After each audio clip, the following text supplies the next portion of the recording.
What's good, Commanders fans, and happy Victory Monday. Just want to give a quick shout out to BetUS for sponsoring this live stream. Make sure you guys check out BetUS. But I just want to thank you guys for coming on, man. Just enjoying Victory Monday. Just enjoy as many Victory Mondays as we can get. We got 5 Victory Mondays so far. We're looking to continue that and get at least 6 to 7 more. I see at least no less than 5 more Victory Mondays for the regular season coming up, to be honest. But just wanted to check in with you guys. Of course, there was a lot of news that came through the Jayden Daniels update earlier. Then Dan Quinn came out with his update saying that Jayden Daniels is week to week with the rib injury. So he didn't go into detail or anything like that. What's up, guys? What's up, Todd Labor? What's up, man? He says, hey, Ed, what's up, man? What a victory yesterday. Guys dominated the Panthers. Excellent on both sides of the ball for sure. So let me see when these Monday night games start. So the Ravens game starts at 8:15, and then the Chargers game starts at 9. So we'll probably wrap up right at 8:10 so we can watch this Ravens Buccaneers game and then the Chargers versus Arizona. But yeah, man.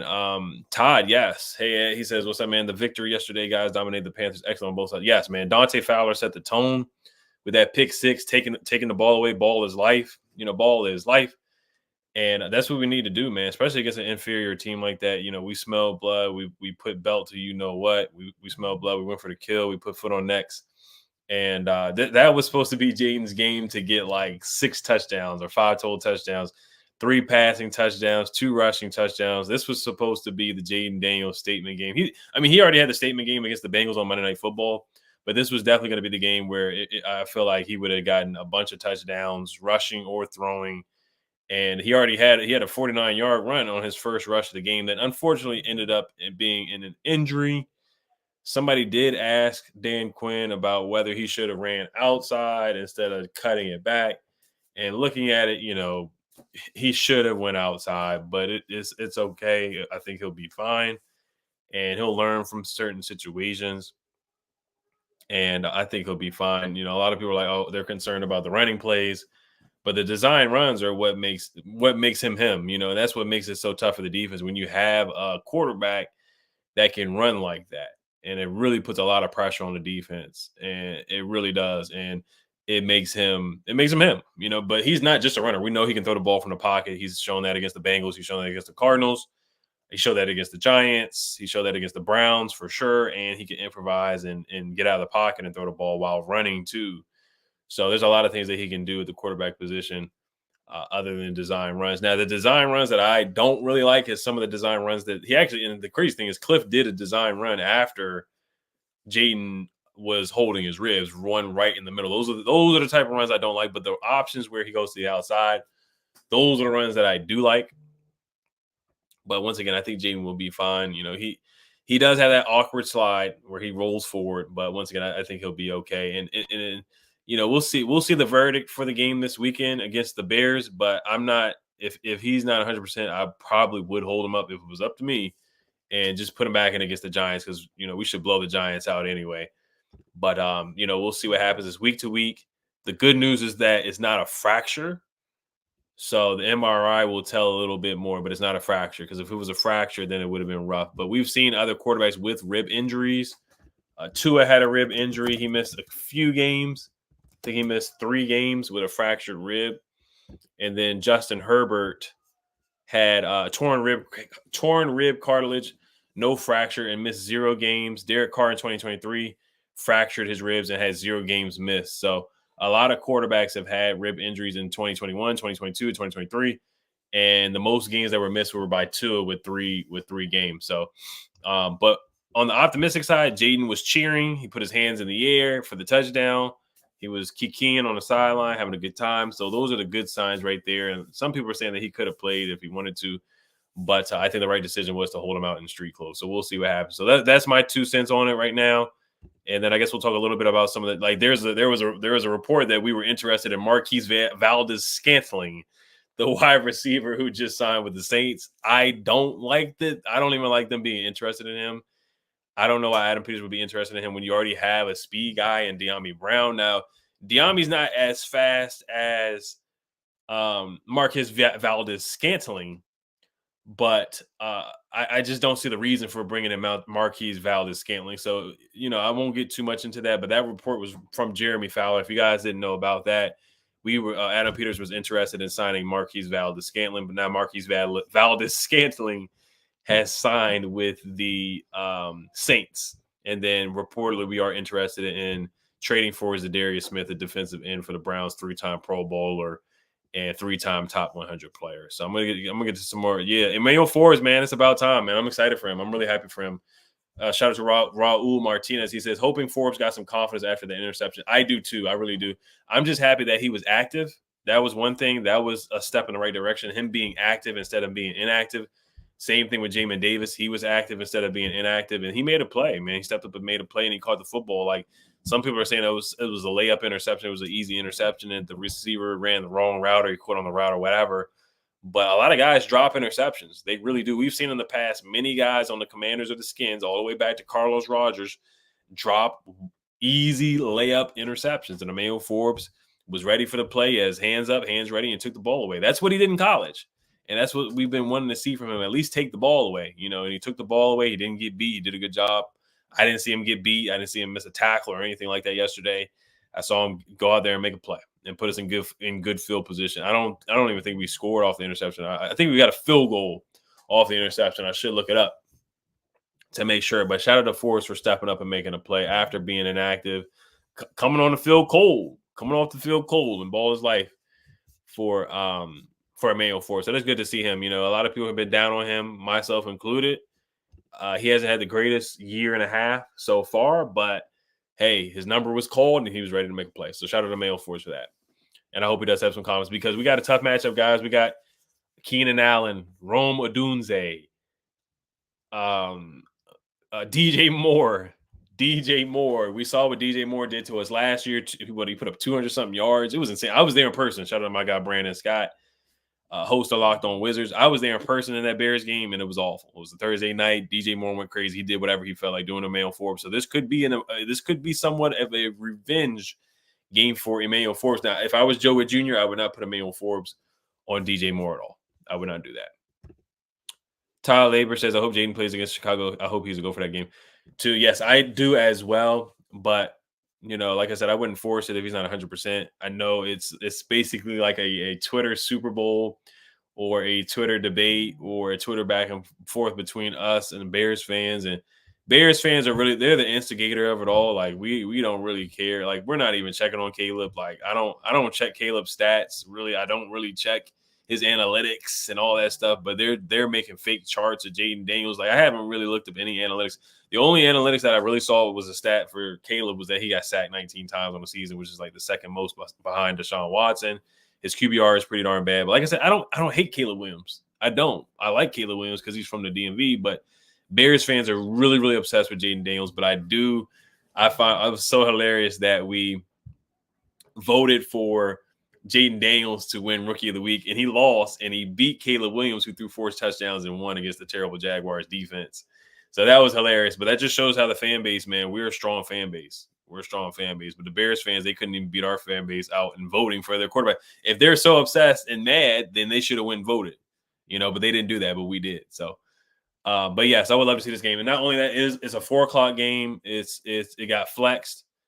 It's going to be on CBS. It got flexed. I think it's supposed to be Tony Romo and Jim Nantz doing the game. So it's like a pretty big game, man. It's not pretty big. It is a big game. We're 5-2. They're 4-2. The number 1 pick versus the number 2 pick.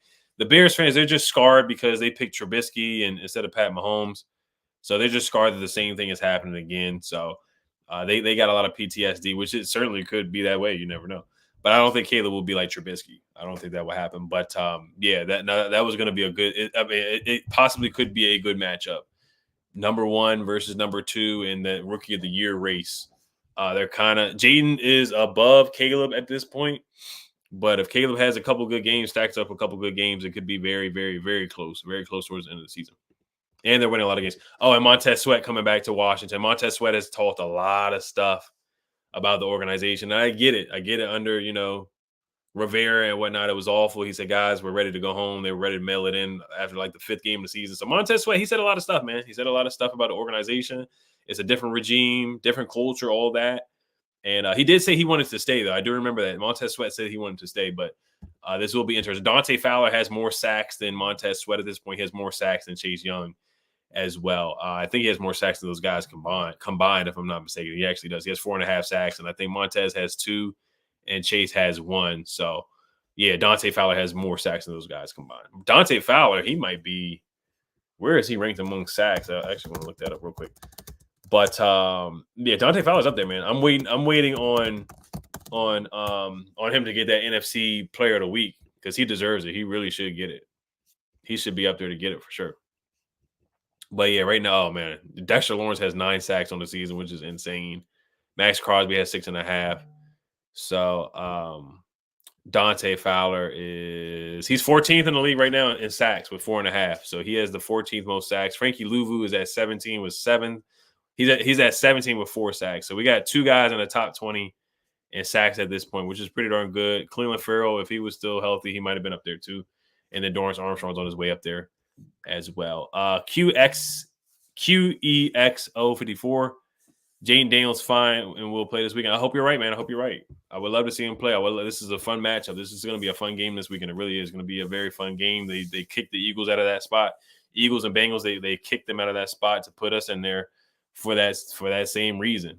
To see Jayden Daniels versus Caleb Williams, and it's going to be a Twitter war when that game happens. But I feel like even with Marcus, like it's going to be a super, super competitive game. It's going to be a super close game with Marcus Mariota in there as well. And Marcus actually, he gained a little bit more confidence from me. I don't know about you guys, but I actually like what I saw. It was against one of the worst defenses I've ever seen in my life. And the Panthers are historically bad defense. Like they are really awful.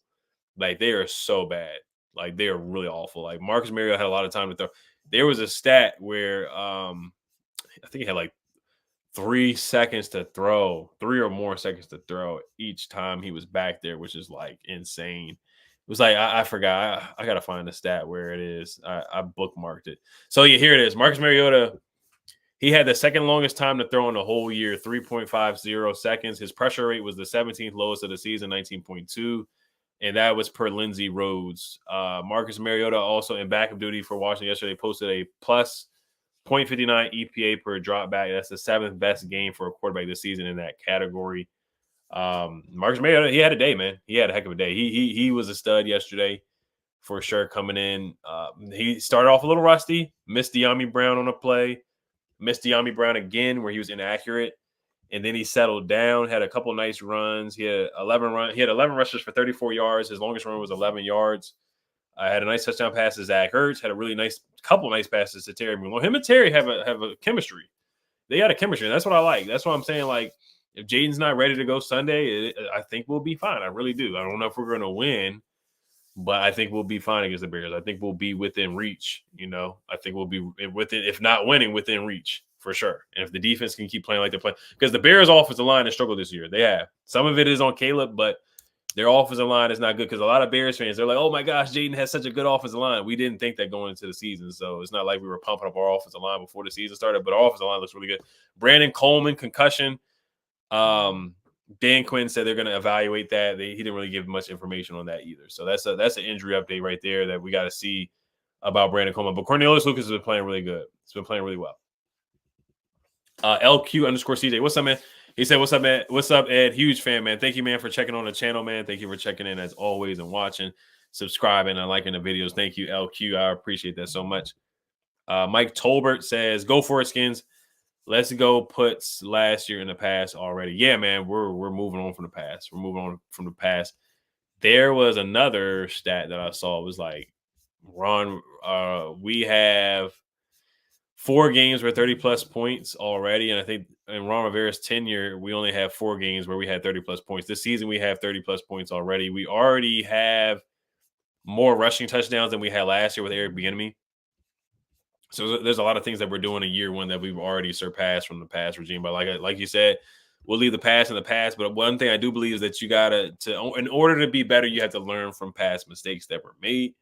And we're basically doing a great job compared to last year. We already have more wins than we had last year, too. We had 4 wins last year. We already got 5. So let's keep it going. Tony Torrance Jones. What's up, man? He said, what's up, Commanders family? God is good to the Commanders. Yes, sir, man. He is on our side for sure, man, because he definitely helped us with that kick by Austin Siebert. Austin Siebert, man, he barely made that kick. I think it was either the extra point or the field goal. And it was nothing but God that pushed that thing through because the kick was low as I don't know what, man. So Anthony Tony Jones, you are correct on that. We definitely need God on our side with Jayden recovering from this rib injury for sure. So we definitely need to send our prayers up to Jayden Daniels for sure. His mom did say he was fine, but we gotta hear from a doctor and see what happens. LQ_CJ says, thank you for the amazing. Thank you for watching. As always, thank you for watching.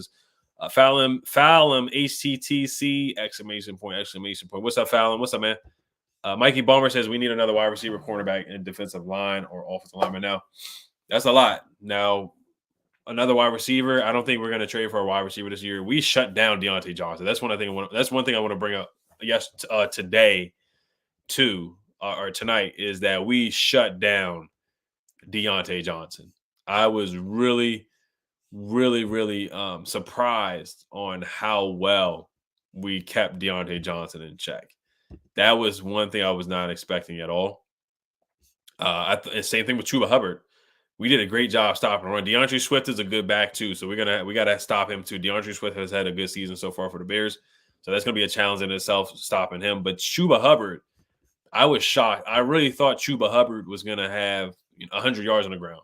I still thought we were going to win, but I thought he was going to have 100 yards on the ground. We've beaten teams with allowing a lot of rushing yards. Like James Conner had 100 yards on the ground. We still beat them. Devin Singletary had like 96 yards on the ground. We still beat the Giants. Zach Moss and Chase Brown, they had a good day on the ground. We still beat them. So there's been games where we were not able to stop the run, and we still won the game. But this game, we shut down the run. Like, seriously. Chuba Hubbard had 17 carries for 52 yards. His longest run of the day was 9 yards. Miles Sanders had three carries for 34 yards. The crazy thing is that first drive, I was concerned because Miles Sanders had that big run. They were moving the ball down the field. They were marching, and then Marcus Mariota just threw that ball right to Dante Fowler. Dante Fowler got up out of there and ran for a touchdown. That was his first career interception. For his first career interception, he got a touchdown off of it. So that was an awesome play right there. Ben Sinnott got his first catch and his first touchdown. So there was a couple of firsts for guys out there. That's the kind of game we had. We had a 40 burger on them, and I really thought we could have put up 50. I wanted the shout out, but it's all good. Dan Quinn had class, and he didn't want to run up the score, so he decided to kick field goals instead of go for it on fourth down. I know some other people may have gone for it on those fourth downs, but we decided to keep the field goals, which I didn't have a problem with it. But Mikey Balmer says, so wide receiver, like I said, we they had interest in Marquez Valdes-Scantling for whatever reason. I don't think that would have moved the needle at all. I think we already have guys that are either of his caliber or even better. Excuse me, the Marquez Valdes-Scantling. Excuse me. So I don't think it was really necessary to even have any interest in Marquez Valdes-Scantling. Cornerback, there has been no reported. Now, Kyle Fuller, they did bring him in for a workout, the former All-Pro. So let's see what happens. Now, Tuesday is usually the day that Adam Peters and Dan Quinn, they bring guys in for workouts. So let's see if they sign somebody tomorrow, like a corner or maybe an offensive lineman. With Brandon Coleman having a concussion, do they sign somebody? Do they elevate somebody from the practice squad? They probably wouldn't do that until later in the week. But do they sign somebody off? Do they sign somebody to the practice squad for the offensive line? And cornerback, they have Kyle Fuller. They brought him in for a workout. So do they officially sign Kyle Fuller? I have a feeling, excuse me, that they officially sign Kyle Fuller tomorrow. That's kind of the feeling that I have. Defensive end, they have interest in Za'Darius Smith. Now, they do have some competition there in trading for Za'Darius Smith. Za'Darius Smith, other teams that reportedly have interest in Za'Darius Smith is the Baltimore Ravens.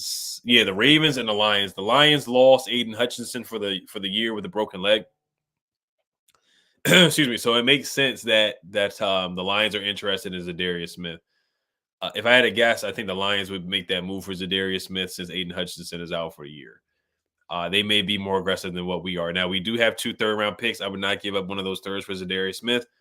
We don't have a 5th this year. We do have a 6th. Let me look up our draft, the picks that we have. So we have 1/4, we have 2 sixths, and we have a couple of 7th-round picks. Excuse me, from the Jahan Dotson trade, and then Cade York being awful, we just cut him, so we got our 7th-round pick back. So we have a couple of 7. So for me, excuse me, the trade proposal that I would do for Za'Darius Smith would be either a 2026 5th-round pick or a 6th and a 7th this year. That's what I would propose to the Browns. And if they don't take it, then I guess I'll just roll with Dante Fowler and roll with Dorrance when he comes back, roll with Cleveland, F.A. Obata, and those guys. Because they're playing good football. The only thing is just, when we play better quarterbacks, how do we fare against those guys? We've done a good job beating up on guys like, Kyler Murray's not bad, and Deshaun Watson's awful. But, how does the pass rush do against a, excuse me, really, really good top 10, top 15 offense? But Dante Fowler, man, he's playing his butt off. He really is. And I think Za'Darius Smith, I think he would make guys better too. So, like, if you have a rotation of Za'Darius Smith, you have a rotation of Dante Fowler in the mix, Cleveland Farrell, F.A. Obata, Dorrance Armstrong. I think that's a good rotation of pass rushers. I really do. And Za'Darius Smith can play on the inside too. He's versatile. He has positional flex where he can play in the interior and pass rush from the interior and pass rush from the outside too. So I think Joe Wood Jr. and Dan Quinn could definitely utilize Za'Darius Smith. Za'Darius Smith had a good year last year too. Like, he still got something left in the tank. He has 4 sacks on the season, and he got a sack on Jayden Daniels when we played the Browns a couple weeks ago too. But cornerback, I agree with you. We do need another corner. I wouldn't mind that at all. Wide receiver, that will probably be addressed in the offseason via the draft or via free agency. And corner, like I said, I would watch out for Kyle Fuller. Watch out for that signing. Look out for that signing around 3:00 tomorrow. I would look out for that. But as far as trading for a corner, there's just no corners that are available at this point. I would love to see a cornerback available, but there's just no corners out there available right now. Greg Newsome has not been he has not been reportedly put on the trade block. Who else? Denzel Ward, Marshawn Lattimore is not available for trade, and who's some other corners? Jonathan Jones, he might be available. We'll see from the Patriots. But other than that, no guys are really available. J.C. Horn, I know everybody's fantasizing about J.C. Horn, and the Panthers have not made him available. So that's where it's at with the cornerbacks. I think defensive ends are more gettable or more realistic at this point. Excuse me. Shattered Limerick, what's up, man? He says, I can see Jayden not playing. I could definitely see that too. I would not be surprised if Jayden doesn't play on Sunday. And that might, like I said, I'm not a doctor, so I'm not there, so I'm not going to comment on it too much.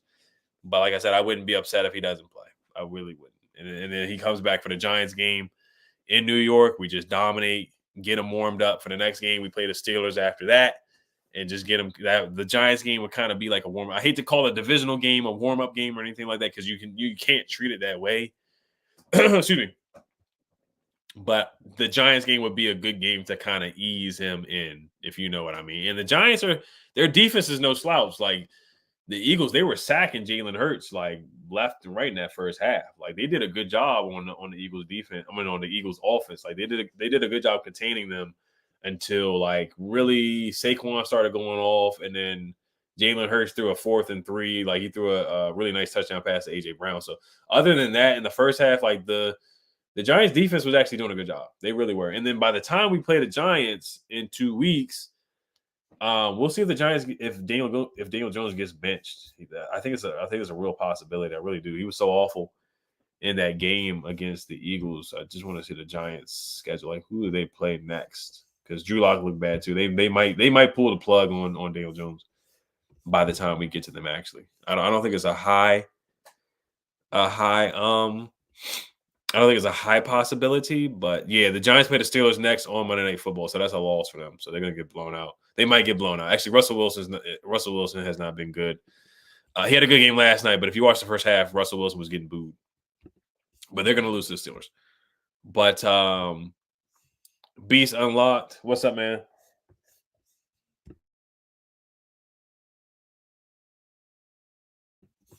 Beast Unlocked says, great win, but I have a little faith in Marcus Mariota. I hope JD bounces back this week. Marcus Mariota, he actually gave me a little bit more confidence, man. He did. I'm not saying that Marcus Mariota is going to go in there and win 3 games, but I actually like what I saw from him. I know it was the Panthers. It was the worst defense in the NFL, possibly the worst defense in the history of the NFL and the history of the league. They're on pace to be one of the worst defenses in the NFL. But Marcus Mariota, he looked good. He did. He looked good. He improvised. He did have happy feet. He was a little jittery in the first 2 drives. He was inaccurate throwing the ball to De'Ami Brown twice. And we ended up, I believe we punted one time. He was in there. But other than that, he did a good job. And the thing that I like the most about what Marcus Mariota did is he got the ball to Terry McLaurin. Terry McLaurin had 6 catches for 98 yards. And I do like the touchdown pass that he made to Ben Sinnott, even though that was a layup. And then he made a nice touchdown pass to Zach Ertz as well. And there was a record for that too on the tight ends right there. There was some record that was made for that. It was like the first time that 2 tight ends scored in a game in like a long time for the Commanders, something like that. That was Ben Sinnott's first touchdown catch. So yeah, this is the stat. So tight end Zach Ertz and tight end Ben Sinnott have both recorded a touchdown reception, becoming the first tight end duo to each have a touchdown reception in the same game since week 10 of the 2013 season. The 2013 season, that probably was excuse me, it might have been like Vernon Davis and Jordan Reed. Almost called him Jayden Reed. And then also Washington's 27-point halftime lead is the largest lead at half since December 18th, 2005 versus Dallas, when the team had held a 28-0 halftime lead. I remember that game. That was the Chris Cooley game. Chris Cooley went bonkers in that game. I think Clinton Portis went bonkers in that game. St. Tatum also went bonkers in that game. Dallas's quarterback was Drew Bledsoe at the time. Bill Parcells was the coach. Joe Gibbs was our coach. And that was the year we swept Dallas, which could certainly happen this year. I could certainly see. I think we're going to sweep Dallas. I really do. I think we're going to sweep Dallas because I think so. We played Dallas because we played Dallas late in the year this year. We don't play them early. Like we play Philly in a couple weeks too. But looking at the schedule, when we played Dallas, we play them at home. We play them. Yeah, we play them at home on November 24th. So we're going to win that game. That game will probably be flex. And then we play them again the last game of the season. I think the last game of the season, Dallas, I think they're going to wave the white flag before the end of the season, and they're going to see that they're not going to make the playoffs. So I think they're going to wave the white flag, and they're going to bench Dak. So I think that last game of the season, we're going to be playing Cooper Rush. It doesn't really matter which quarterback we play. I think we're going to sweep Dallas this year. Like I said, I think in 2 weeks we're going to beat them. No, 3 weeks. I'm sorry. No, 4 weeks. I'm sorry. 1, 2, 3, 4, 5. In 5 weeks, actually. 5 weeks, we're going to play Dallas. We're going to beat them at home. And then we play them in the last game of the season. I think they're going to wave the white flag, and Cooper Rush is going to be in for Dak at that point. So I think we're going to sweep Dallas. But to get back to Marcus Mariota, I like what I saw from Marcus Mariota. Can he do the same thing? And the thing is, Cliff, and that's the smart GM that Adam Peters did. He got Marcus Mariota, even though the majority of the fan base is not big fans of Marcus Mariota because we've seen what he's been as a quarterback. He's number 2 pick at the draft. And it just didn't work out. He did make the playoffs one time. He threw a touchdown pass to himself. He's the first ever player to throw a touchdown pass to himself because the defender batted it in the air. He caught it, and he ran it in for a touchdown. And he got benched with the Falcons last year. He was the backup for the Raiders. He had an opportunity with the Falcons. It just didn't work out. He was on that quarterback documentary. A lot of people say he quit on the team and whatnot, but, I don't really know the situation there. But here, he's been a good mentor to Jayden. He's been a good he's been a good backup so far, but I actually have a little bit of faith in Marcus Mariota because I think he can run what Cliff wants to do on the offense. The no huddle, up tempo, run the football, zone reads, read options, and put pressure on the defense with his legs to be in a dual threat quarterback. Get the ball to Terry McLaurin. I think we'll be fine in this Bear games. If Marcus Mariota has to play, I think we'll be fine. I'm not super high on him, but as a backup, I think he can get the job done on Sunday if he has to play. I really do. It's going to be, like I said, it's going to be an uphill battle. The Bears defense is good. They have a legit defense. Jalen Johnson, Montez Sweat. They got a good defense. They do. Their defense is legit. Red House, not Roadhouse. Thank you for the donation, man. I appreciate you. He says, need to clean up the penalties, Ed. Too many now. So, yeah, we did have 8 penalties. That's like the only negative that I can really see from the game, other than Jayden Daniels being injured. We did have 8 penalties, if I'm not mistaken. I'm going to look that up real quick. We did have Zach Ertz had a really bad false start, which was really disappointing. He was mad at himself for that too. And we had to settle for a field goal. If he didn't have that false start, I think we would have scored a touchdown on that drive. Yeah, we had 8 penalties for 55 yards. I can't even remember the majority of the penalties. I'm trying to remember some of the penalties at all. The only penalty I can really remember is the Zach Ertz one. And I think we had a holding penalty. But we dominated time possession 35-24.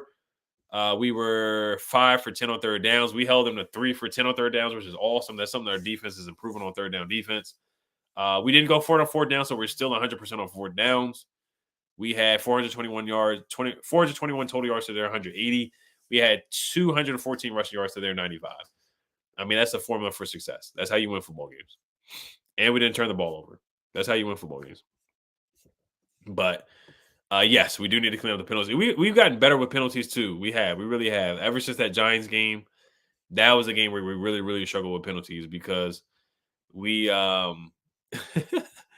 DV Sports always say why you always sick. I'm not sick right now, but ever since the Giants game, that's where we really cleaned up on penalties because we struggled in the red zone. That Giants game, we had 7 field goals and we had a couple false starts, illegal formations, all kinds of stuff. Ever since then, we really cleaned it up. That's why we're the number 1 scoring offense in the NFL because we cleaned up the penalties for sure.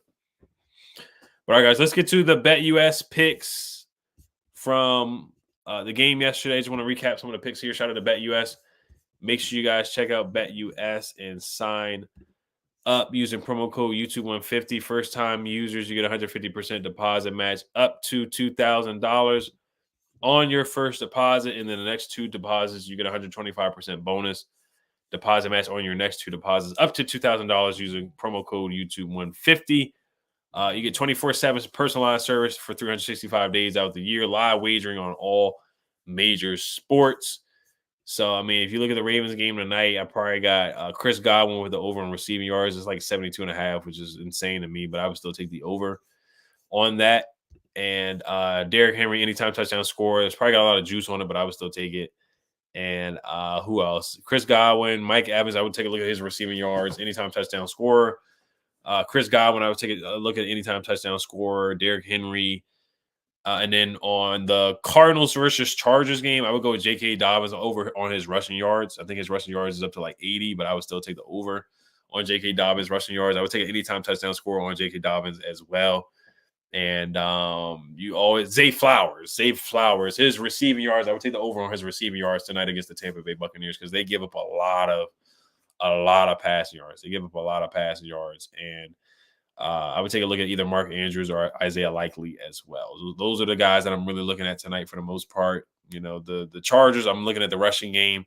Cardinals, not really going to take any of their guys, any props on their guys because I just don't trust them. Maybe Marvin Harrison, and that's about it. But the main plays for me is Derrick Henry, anytime touchdown scorer, J.K. Dobbins, anytime touchdown scorer tonight, and then Zay Flowers, receiving yards, Mike Evans, Chris Godwin, any props with those guys, I would definitely take a look at those guys for sure. But for the game yesterday, it went under. It went at 47 points, 40-7. So the under hit on that, but I took the over. So we lost on that yesterday.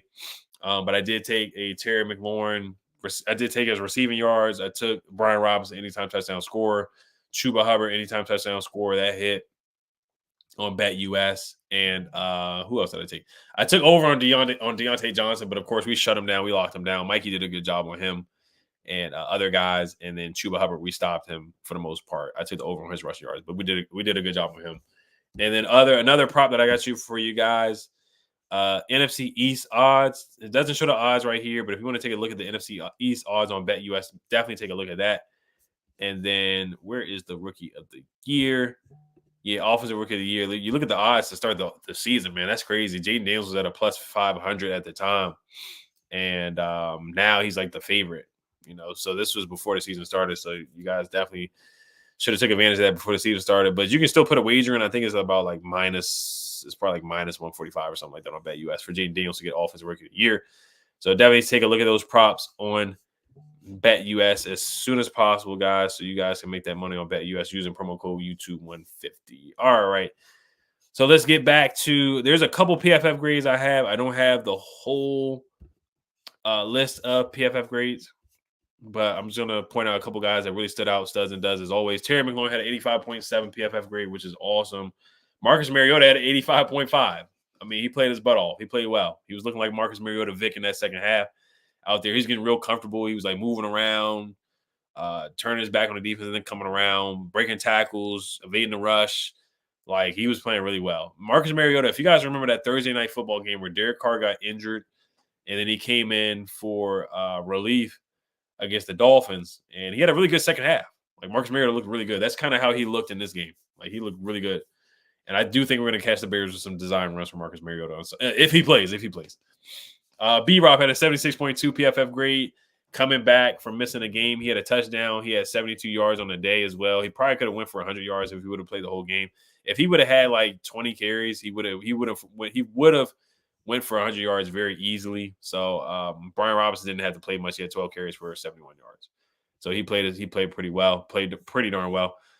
Jeremy McNichols had a 74.6. De'Ami Brown had a 64.7. Olamide Zaccheaus had a 61.2.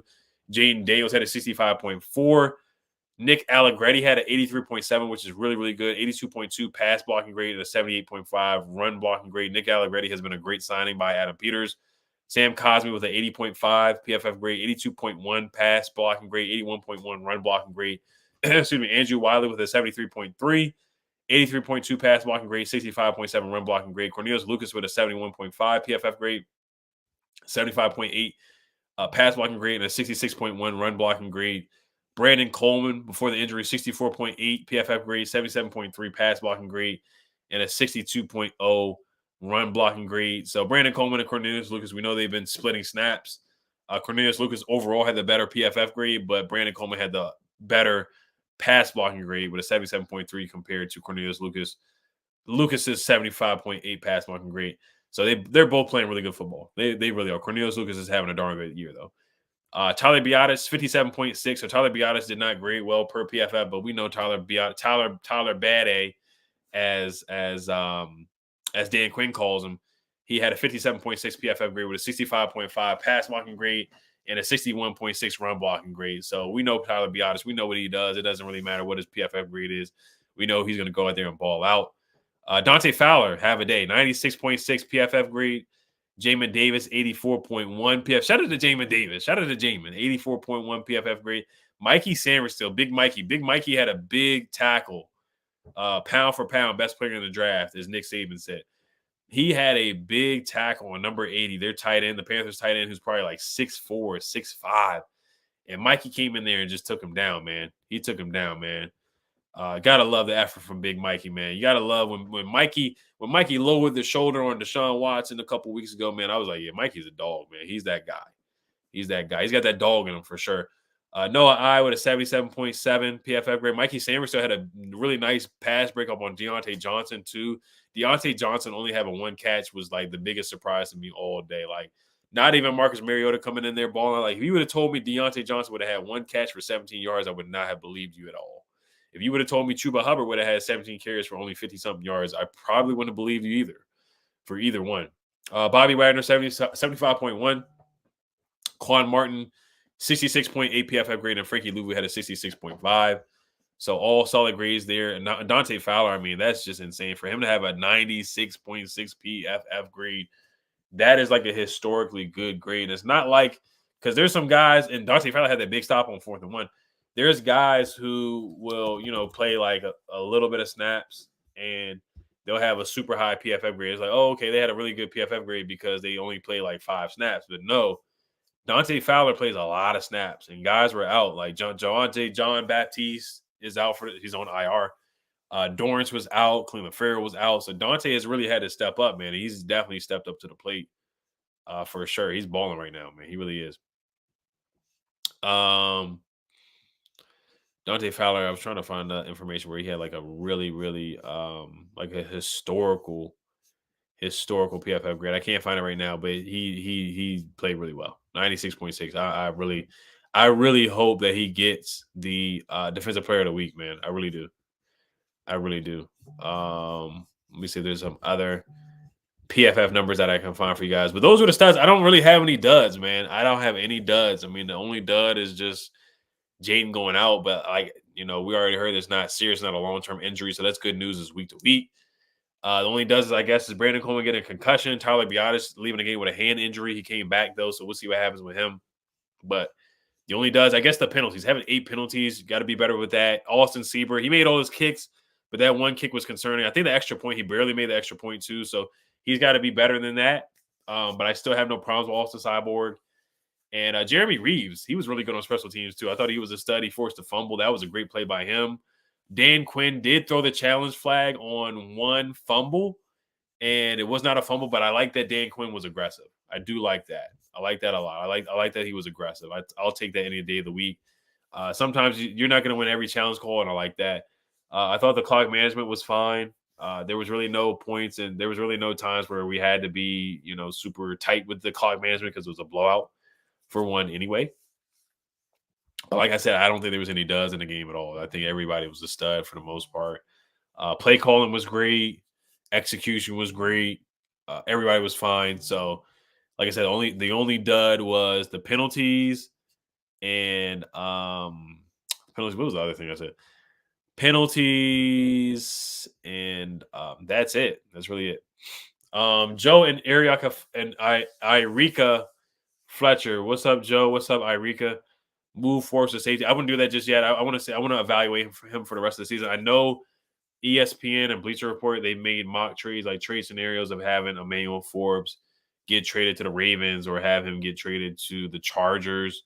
And the trade would be like Emmanuel Forbes and a 7th-round pick for a 6th or something like that. Basically, the John Ridgway special or the Adam Peters special where you attach a pick to the player and then you move up in the draft. So I can see something like that. But after the interception, I think they may keep him.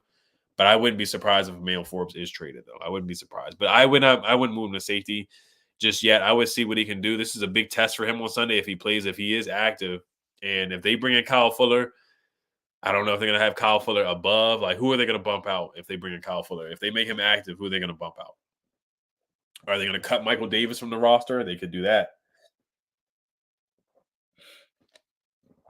I can see them doing that. I can see them cutting Michael Davis. If they bring in Kyle Fuller tomorrow, then I can see them cutting Kyle Davis. I mean, Mike Davis. If they bring in Kyle Fuller either today or, tomorrow or Wednesday, I can see one of those things happen.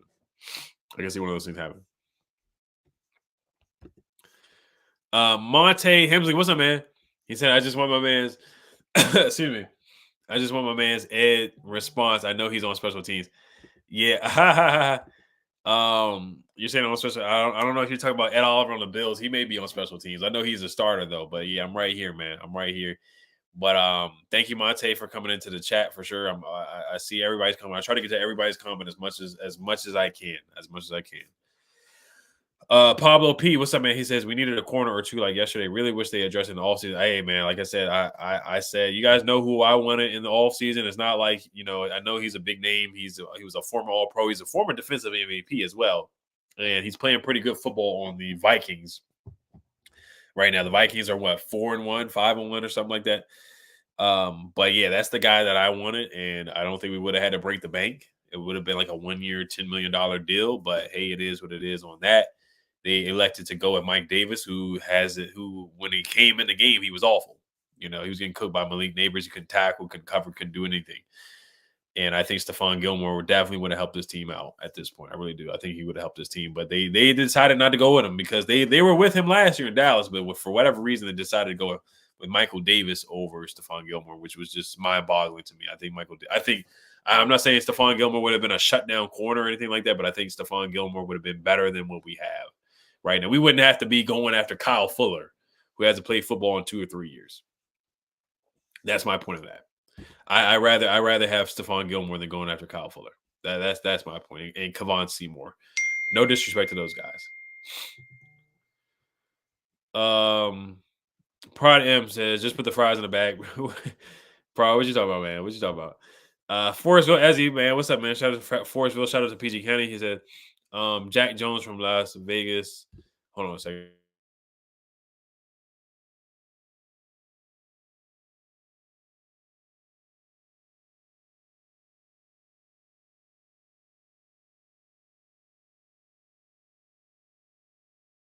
Yeah, I think you're talking about John Jones. So Jonathan Jones from no, Jack Jones. Actually, hold on, Jack Jones. I thought you were talking about Jonathan Jones from the Patriots. That's who I thought you were talking about. But Jack Jones from the Vegas Raiders. They can take a look at him and see if he's available. Right now, Jack Jones on the season, he has, let's look at his stats. No interceptions, 2 tackles on the season. He has about 4 pass deflections. So Jack Jones, we'll see. Maybe they make a run at him. Maybe they do. We'll see. We'll see. But I think more realistic. Yeah, I don't really know if there's a corner that's available at this point. But I think Jonathan Jones from the Patriots. We'll see. I think there might be something there with Jonathan Jones on the Patriots. But Jack Jones, former 4th-round pick, plays for the Raiders right now. He had 2 picks his rookie year with New England. Then he had 2 picks his sophomore season, 2 picks in 2023. Last year, played in 7 games. He's been pretty injury prone for the most part. He's played in 7 games in 2023. No, actually, no. He played in 12 games in 2023, so he hasn't really been injury prone. He's played in a couple games. He had a pick 6. He had 2 pick 6s. He had 2 pick 6s in 2023. He had a pick 6 in 2022 as well. So this guy, he takes the football away. So he's intriguing. He's intriguing. But nobody has said he's been available. Nobody has reported that he's available. That doesn't mean he's not available, though. But nobody has really reported that he's available. Mike Too Easy, what's up, man? Thank you for being a channel member. Shout out to Mike Too Easy.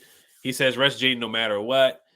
And we'll see. Like I said, we'll see. We'll see what happens. Wednesday's the big day. Wednesday's the big day for the injury report. Let's see if he practices or not. He did say, Dan Quinn said that Jayden will not be wearing that vest that people are talking about, like the little vest. I forgot what the name of it is. It's not like a military vest. I forgot the name of the vest though. But he will not be wearing that. Anthony Royal says, what's pick 6? A pick 6 is when you get an interception and you run it back. That's what a pick 6 is. So Darryl Green used to do that a lot. Dante Fowler just did it the other day. He just did it. Dante Fowler did a pick 6 yesterday. He had a pick 6. So that's what a pick 6 means. Edmund Paul Caton says the Washington Commanders don't give a you-know-what about Philly, Dallas, or the Giants. Yeah, we don't. But, they're our divisional rivals, and we got to take it to those guys. Like I said, I got to sweep in the Giants. I got to sweep in the Cowboys as too. The Eagles, I kind of see a split with those guys right now because they still are talented. Even though the Eagles are not playing good football, like if you watch that first quarter, really that first half against the Giants, like they struggled against the Giants in the first half. They really did. They didn't really get it going until like the second quarter. Raymond Johnson says defense has to play with the same intensity that they played with this week. Yeah, they got to play with their hair on fire. We got to see Dante Fowler out there making plays, forcing turnovers. Like they're the Bears' offensive line. They've given up a lot of pressure. They've given up a lot of sacks. Caleb Williams has been sacked 19 times so far this season, which is like second behind Deshaun Watson. Excuse me. So you can get to Caleb. Like he likes to hold on to the football a lot. Like you saw him at USC. He's still trying to do a lot of the things that he did in college, like running around and stuff like that. He likes to do that a lot. He likes to hold on to the football a lot. But he's gotten better over the weeks. That's the thing. Like he likes to hold on to the football a lot. The thing is that they have a lot of weapons, though. They have DJ Moore, they have Adunze, they have Keenan Allen, they got Cole Kmet, they have DeAndre Swift. Like they have a lot of weapons. I think Khalil Herbert's he's still on their team too. So one thing they do have is a lot of talent. If we can get some pressure on Caleb, rattle him a little bit. We know he likes to paint his fingernails and stuff like that. If we can get some pressure on him, I think we'll be fine defensively. I really do. We just got to slow down DeAndre Swift. We got to slow down the run game. DJ Moore is a mismatch. Keenan Allen's a mismatch. So it's just the personnel-wise, which concerns me in this game. But the thing that will help us is getting pressure on Caleb Williams. Getting pressure on him is going to be huge. Tim Farrell says, don't give up on Emmanuel Forbes just yet. I'm with you, Tim. I'm with you, Tim. Now, I'm not high on Forbes right now at this point, but, you got to give the young man a chance. Now, if there is a trade offer on the table for Emmanuel Forbes, maybe like a 6th-round pick or something like that, then it's kind of like you got to think about it and take it. You got to think about it and take it. But the interceptions are encouraging. Let's see how he does this week. This is a big test for him. It's a big test for Emmanuel Forbes. Ryan Albert Perilla, what's up, man? He says, hi, Ed. Just curious, why don't we target Luke more? Yeah, I don't know. I guess Jayden and Luke they have to get a little bit more chemistry there going. Now, against the Bengals on the 4th and 2, that was a really nice pitch and catch from Jayden to Luke McCaffrey. Luke McCaffrey had a huge catch against the Browns for a 17-yard catch, or was that the Cardinals? A big catch for a first down. But Luke has been getting separation, so I think the chemistry will get there over time. It took Jayden and Terry a couple games to get it going, too. It took them 3 games to get going. The Buccaneers game, Jayden and Terry were not on the same page, or he just missed Terry down the field against the Buccaneers. The Giants game, we tried to do a bunch of screen passes to Terry, and then finally the Bengals game is where they got it going. So it's still, I know it's 7 games in the season, but I think there's still some time for Jayden and Luke McCaffrey to get that chemistry going for sure. AR says, I think the biggest problem is we have 2 slot corners playing significant on the outside, BSJ and Mikey Samerstill. Yeah, I mean, Ben St. Juice is an outside guy. Mikey Samerstill is an inside guy. Mikey Samerstill sometimes, I mean, I know he's an inside guy, but like he may have to match up with those quicker, shiftier receivers like Zay Flowers. I thought Mikey should have just stayed with him the whole game, either him or Noah I, because Ben St. Juice can't move his feet. He's just not fast enough. He's just not, his foot speed is not fast enough for guys like Zay Flowers. And a lot of guys in the league are not fast enough for Zay Flowers. Excuse me, or like Deontay Johnson. Like, yeah, it was. I'm happy they did not put Ben St. Juice on Deontay Johnson because Deontay Johnson is too quick and too fast for Ben St. Juice. You look at this week, Ben St. Juice actually has a better matchup against DJ Moore. DJ Moore is not like a quick, shifty guy that's like going to shake you out of your shoes. Keenan Allen, kind of the same thing too. Keenan Allen ran a 4.7 40-yard dash. Roma Dunze, what was his 40-yard dash? So, like, if you look at it matchup wise, our corners don't match up well regardless, but I probably put Ben St. Juice on DJ Moore. I would not put Forbes on DJ Moore. I probably put Mikey on Roma Edunze, and then I would put Noah I on Keenan Allen. So all the matches are not great. Don't get me wrong. Roma Edunze ran a 4.4 40-yard dash, which is still fast, but it's not like Zay Flowers or Deontay Johnson type quick. So I think matchup wise, we don't match up well. But if you had to match up, though, that's kind of what I would aim to doing. I would kind of aim to do it that way, rather than putting Ben St. Juice on like Roma Dunze or Emmanuel Forbes on DJ Moore. You know, we saw what happened last year. So that's what I'm thinking. Red House, not Roadhouse. Yeah, I'm a root for Emmanuel Forbes too, man. I really want to see him succeed, even though he's a raw draft pick. Who cares? I want to see this guy succeed because if he succeeds, we succeed. The defense succeeds. So I'm rooting for nothing but the best for Emmanuel Forbes, even though, you know, he's on the smaller side. I know that picture during the summer where he had like sticks for legs and somebody put like the SpongeBob sticks on his legs and photoshopped the picture that he took with a high school. And the high school looked like 3 times bigger than Emmanuel Forbes. But, I mean, look, he got an interception. He played well. He played well yesterday. John Hart, I'll get to a couple comments here. Oh, shout out to Corey Kispert. Corey Kispert signed a extension with the Wizards. I know you guys, if you're not Wizards fans, you probably don't care. But shout out to Corey Kispert. He did sign a contract extension today for 4 years for about 4 years, $52 million deal. But John Hart says we're going to sack Chicago quarterback. I think so too. I think we're going to get pressure on Caleb. I do. And Caleb, he likes to run around a lot. He still plays like he's at USC at times. And I think that's where we can get him, where he's trying to run around and do too much. I think that's where we can get him. I really do. Bobby Digital says, greetings, Ed. Nice to meet you, bro. Love your videos, brother. Bobby in LA. Shout out to you. Thank you for that. Prod M says, Dak Prescott robbed the Dallas Cowboys and Jerry World from a lot of money. Yes, he did. And that was on Jerry Jones' birthday where they got blown out 47-9. The offensive linemen for the Lions were doing hook and ladders. Like, they were lining up as receivers. I think it was like Penny Sewell and other guys like were running routes and trying to score touchdowns and whatnot. Like, the Lions were getting real disrespectful, which I love it with a passion, on Jerry Jones' birthday, 47-9. So the Cowboys are cooked. Shout out to Tim. He says, ha, Dak 4 years, $260 million guarantee. Yeah, I know. The joke is on them for sure. The joke is on them. Dak got paid, and Zeke is back. They got a couple wash guys. CeeDee Lamb is their best receiver by far. And the Lions said it too. They were like, if you take away CeeDee Lamb, that's it. So when we play them, we just got to take away CeeDee, stop the run, and it's an easy formula to stop the Cowboys. They can't stop the run themselves either. So, but all right, you guys, I'm going to wrap it up here. As always, Victory Monday. We enjoy the win. Move on and get ready for next week. I will be making a video if they do make some signings, which I do think they're going to make some signings tomorrow. I think they're going to sign some guys. I think they're going to bring some guys in for workouts and sign a couple guys. I think Adam Peters is going to make some moves this week. I really do. I don't know if it's going to be trades that Adam Peters makes, but he's going to make some moves. I do think he always signs guys to the practice squad, but I think there's going to be a move that's a little bit more significant than practice squad this week. That's what I feel like is going to happen. That's what I feel. And then Wednesday is going to be a big day, guys. Wednesday is going to be huge. Whether if Jayden Daniels practices, I think that's going to be a big indicator on how this week is going to go for him, or if he's going to play or not. Excuse me. Name 3 players besides quarterback that can make the Raiders play. You're asking me about the Raiders right now. Did you mean to say skins or what? But yeah, the Raiders. Yeah, we're not really thinking about them. I mean, they got Gardner Minshew. They're not going to make the playoffs. Max Crosby. They might as well trade him. They might as well trade him. And then I Max Crosby. That would probably take a first or second round pick. So we're not going to get him. But Bobby Digital says why has been sending one catch with the tutty. They should use him more. Yeah, I think they should use him more, but they've been using Zach Ertz. And Nello says they're going to use Ben when the time is right. I was so excited when we drafted the tight end Ben Sinnott. I thought at the time we needed a tight end when we picked one. So I would draft a tight end again next year in this all. I really would. I would draft another tight end because I don't know if Zach Ertz is going to be back next year.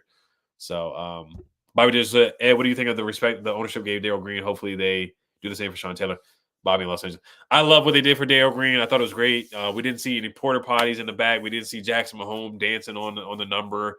We didn't see a mannequin statue from Modell's and Foot Locker unveiled. So I think it was a 10 out of 10. And all the alumni said they had a great time. We saw the posse there. The posse hasn't been there for years. So there were some legends that we saw that haven't been around in years and stuff like that. So I think they did a great job. They didn't botch anything. Nobody's name was misspelled like Flechter or anything like that. Shout out to London Fletcher. So I think it was a 10 out of 10. I wasn't there, but I think everybody had a great time and enjoyed themselves. For sure, except for that wire falling on people's heads. But Archie guys, Health Commanders, as always. Shout out to BetUS. Make sure you guys check out BetUS, Health Commanders. Victory Monday, left hand up. Peace.